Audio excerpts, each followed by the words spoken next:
دگل دەستپێکردنا لەشکرکێشیە تورکیا بۆ ناوئاقا هەرێما کوردستانê û serarayî dagîrkirin û sotina bisadan dûnemên erdî li vê dawî ye destdaye birîna daran û hinartina wan bo welatê Tirkiye û vê yekê jî rêveberê Nahiya Batîfa piştrast dikit û dibêjît li vê dawiyê vê diyardeyê ji layê Tirkiye ve dest pê kiriye. وقتی دیار پشتی اف هزت ترکیه سربازگاهت و هاتنا سنوری دا و ریک خوش کرده با خلک با کونی و چه خلک به چه کمپانی به یت هاتی دست دار برین دور میکنی او گنده سنوری دا دارت و همیت برینه و خلجی گلو گازده خواهندی او گلو گازده ماجی جهت پیوندی را بیا قدار کنین که بر دوام حتی نوکه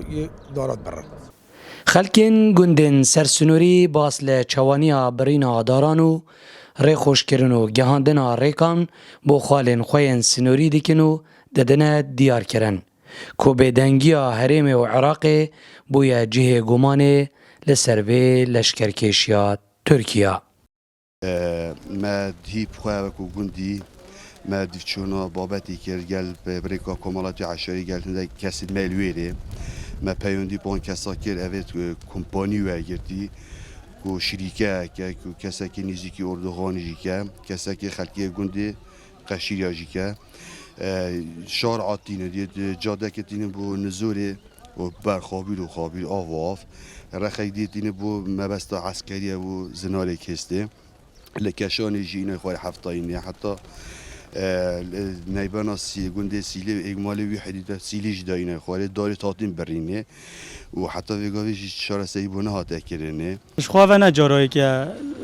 سنورن منطقه گلیاسن دیان تن بازاندنش لای سنورن اجلان ترکاوه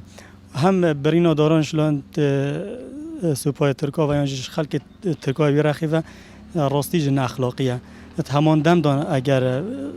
جارید بوری کسی که خلک منطقه دار بری با کجمه که پاره حکومت اجازت کرد بله با تمام دم داوی گفت که دارش لای ترکاوتین برینه بکو هیچ حسابک بو کسی که بیت کرنه شر و آلوزیên Tirkiye û PKK roj bi rojê dijwartir lê dihêno li sinûrê qezaya Zaxo serarayî çûlkirina bidehan gundên sinûrî û sotina rez û baxên hawlatiyan li vê dawî ye bi gotina hawlatî û rêveberê Nahiya Batîfa Tirkiye dest daye birîna darên çiyayên herêma Kurdistanê jî zêrevangulî ba dînan Nahiya Batîfa.